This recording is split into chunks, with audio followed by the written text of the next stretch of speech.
برنامے شنکر شرن صاحب اور نیرج اتری صاحب، السلام علیکم، اور تمام سننے والوں کو السلام علیکم۔ محترم نیرج اتری صاحب، آپ کی سیریز اسلام اینڈ محمد صلی اللہ علیہ وسلم کے پارٹ 2 کے جواب میں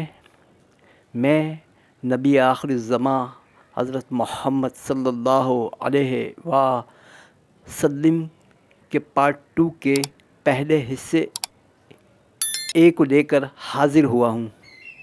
نیرج اتری صاحب، پہلا پارٹ جو کہ ایک دباچہ تھا، اور اس میں مجھے جو تمہیدی باتیں کہنی تھی وہ کہہ دی، اور جن باتوں کی وضاحت کرنی تھی وہ کر دی۔ نیرج اتری صاحب، آپ نے اسلام اینڈ محمد صلی اللہ علیہ وسلم نام کی جو سیریز بنائی ہے وہ حقائق کے سراسر منافی ہے، جبکہ قرآن میں، حدیث میں اور سیرت طیبہ کی کتابوں میں سارے حقائق موجود ہیں۔ نیرج اتری صاحب، قرآن میں، حدیث میں اور سیرت طیبہ کی کتابوں میں حق، سچ اور سارے دلائل موجود ہیں۔ اس کے باوجود آپ نے قرآن سے، حدیث سے اور سیرت طیبہ کی کتابوں سے تھوڑا سا حق اٹھا کر اس میں کثرت سے اپنے باطل کی آمیزش کر کے سیرت کو بیان کیا ہے۔ قرآن سے، حدیث سے اور سیرت طیبہ کی کتابوں سے آپ نے تھوڑا سا سچ اٹھا کر اس میں کثرت سے اپنے جھوٹ کو شامل کر کے اس سیرت کو بیان کیا ہے۔ نیرج اتری صاحب، آپ حق بات میں باطل کو کیوں گڈمٹ کرتے ہیں، کیوں مکس کرتے ہیں، اور کیوں حق بات کو جان بوجھ کر چھپاتے ہیں؟ نیرج اتری صاحب، آپ نے حق کے ساتھ باطل کو ملا کر اور سچ کے ساتھ جھوٹ کو ملا کر اور اپنی زبان مروڑ کر نبی آخر الزماں حضرت محمد صلی اللہ علیہ وسلم کی سیرت طیبہ کو کچھ اس انداز سے بیان کیا ہے کہ جیسے یہ کتابوں کا حصہ ہو۔ محترم نیرج اتری صاحب، جبکہ سچ آپ اچھی طرح جانتے ہیں، سچ کتابوں میں موجود ہے، اس حق کو آپ اچھی طرح جانتے ہیں جو کتابوں میں موجود ہے۔ محترم نیرج اتری صاحب، آپ حق کے ساتھ باطل کو ملا کر سیرت کو بیان نہ کریں اور سچ کو جھوٹ کے ساتھ ملا کر سیرت کو بیان نہ کریں۔ اس طرح کی حرکتیں سب سے زیادہ یہود و نصارہ کرتے تھے، خود قرآن اس چیز کی گواہی دیتا ہے۔ محترم نیرج اتری صاحب، آپ نے یہود و نصارہ کے نقش قدم پر چل کر یہود و نصارہ کی سنت کو زندہ رکھا ہوا ہے۔ نیرج اتری صاحب، یہاں میں قرآن کی کچھ آیتوں کا حوالہ دوں گا۔ سورت نمبر 3، آیت نمبر 71، سورت 3، آیت 71۔ اے اہل کتاب، تم حق کو باطل کے ساتھ کیوں گڈمٹ کرتے ہو اور کیوں جان بوجھ کر حق بات کو چھپاتے ہو؟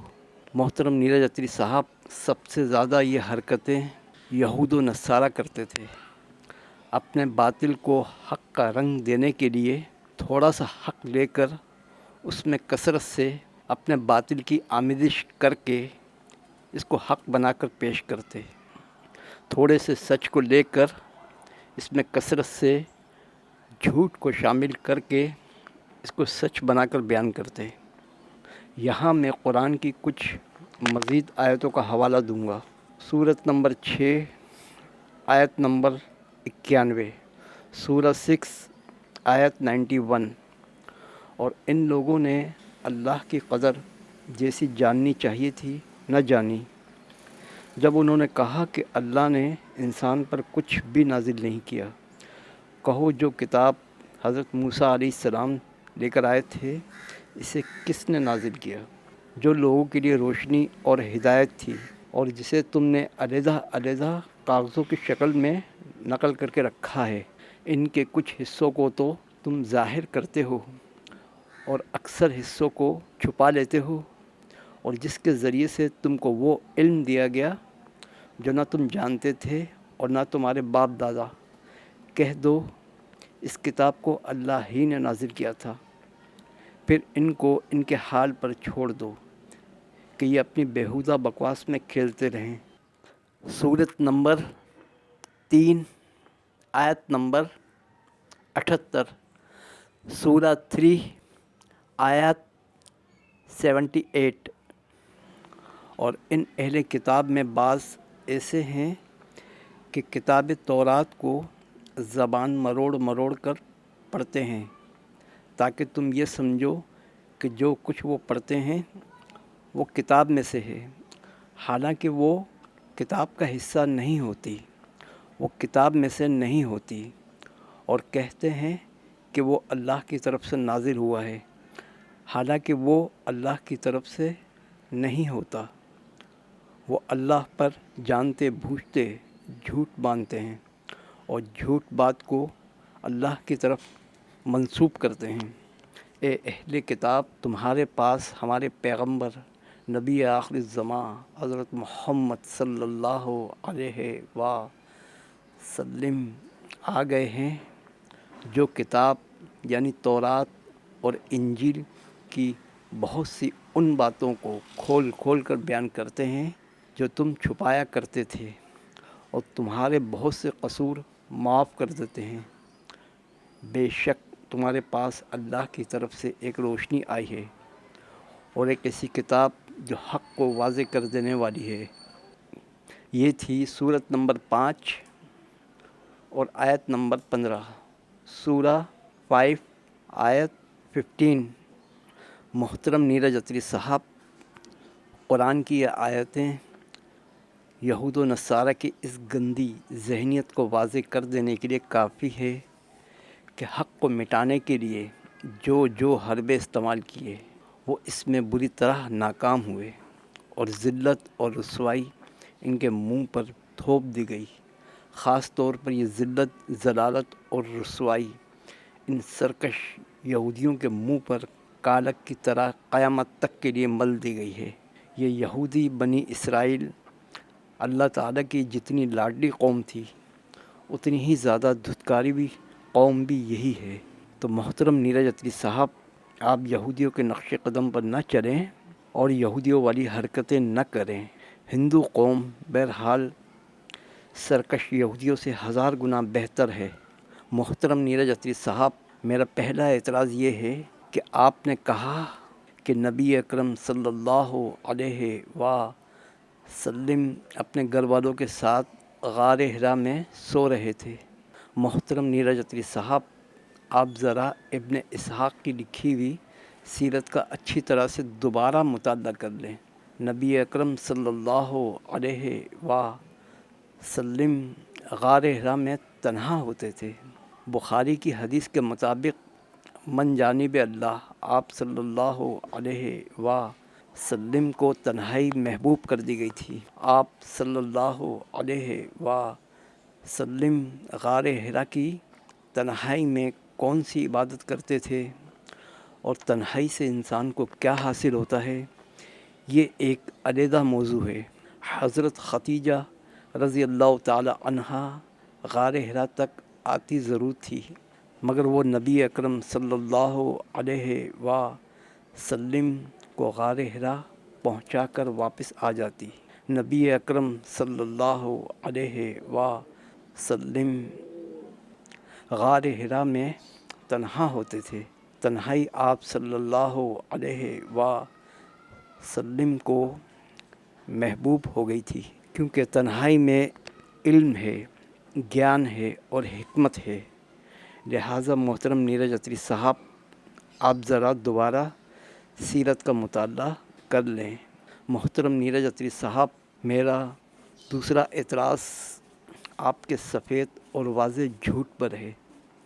نیرج اتری صاحب، سیرت کی کتابوں میں جو حق موجود ہے، جو سچ موجود ہے، اور یہ بات آپ اچھی طرح جانتے بھی ہیں، اس کے باوجود از روئے قرآن آپ نے سیرت کے کچھ حصوں کو بیان کیا ہے اور سیرت کے اکثر حصوں کو چھپایا ہے۔ نیرج اتری صاحب، آپ نے کہا کہ مکہ میں کوئی راجا یا بادشاہ نہیں تھا۔ آپ نے کہا مکہ میں کوئی مرکزی حکومت قائم نہ تھی یا کوئی سینٹرل حکومت نہ تھی، اور وہاں کے لوگ سینٹرلائز اتھارٹی پسند نہیں کرتے تھے۔ آپ نے کہا مکہ میں کچھ لوگ مرکزی حکومت نہ ہونے کی وجہ سے اقتدار اور طاقت حاصل کرنا چاہتے تھے۔ مکہ میں کچھ لوگ جو اپنی اتھارٹی جمانا چاہتے تھے۔ آپ نے ایک مثال عثمان بن الحویرث کی دی ہے کہ اس نے اقتدار حاصل کرنے کے لیے اور اپنی اتھارٹی جمانے کے لیے ایک گیم کھیلا۔ محترم نیرج اتری صاحب، آپ نے کہا کہ یہیں سے نبی آخر الزماں حضرت محمد صلی اللہ علیہ وسلم کے ذہن میں یہ آئیڈیا آیا مکہ میں اپنی اتھارٹی جمانے کا۔ آپ نے کہا کہ ان کے من میں کیا چل رہا تھا ہم نہیں جانتے۔ خدیجہ جس سے محمد بن عبداللہ کی شادی ہوئی تھی، اس کے کم سے کم 2 کزن ایسے تھے جو کرسچن بن چکے تھے۔ ایک کا نام وراقہ تھا اور دوسرے کا نام تھا عثمان۔ عثمان شاید زیادہ سمارٹ آدمی تھا۔ اس نے کیا کیا، یہ گیا بائزینٹیم میں اس سمے رومن سامراجیہ کا گورنر تھا، کرسچن تھا وہ۔ تو اس نے وہاں اس کی کورٹ میں جا کے، اس کی عدالت میں جا کے کرسچینٹی اڈاپٹ کی، یعنی کرسچن بن گیا، اور ساتھ میں ہی وہاں سے ایک آرڈر لکھوا کے لے کے آیا کہ یہ مکہ کا شاسک ہونے والا ہے، کہ اس کو شاسک مانا جائے گا۔ تو جو یہ مکہ کے لوگ تھے، جو مکھیا تھے جتنے، انہوں نے اس آفر کو ریجیکٹ کر دیا اور ان میں آپس میں جھگڑا بھی ہوا۔ تو یہ ہمیں بتاتا ہے کہ کس طرح وہاں ایک ٹسل چل رہی تھی اتھارٹی کو گین کرنے کے لیے۔ ایک طرف ڈیموکریٹک سسٹم تھا اور دوسری اور دوسری اور کرسچینٹی کا پولیٹیکل سسٹم تھا، جس میں جو لیڈر ہوتا تھا وہ مذہب کا بھی ٹھیکیدار ہوتا تھا اور سرکار کا بھی ٹھیکیدار ہوتا تھا۔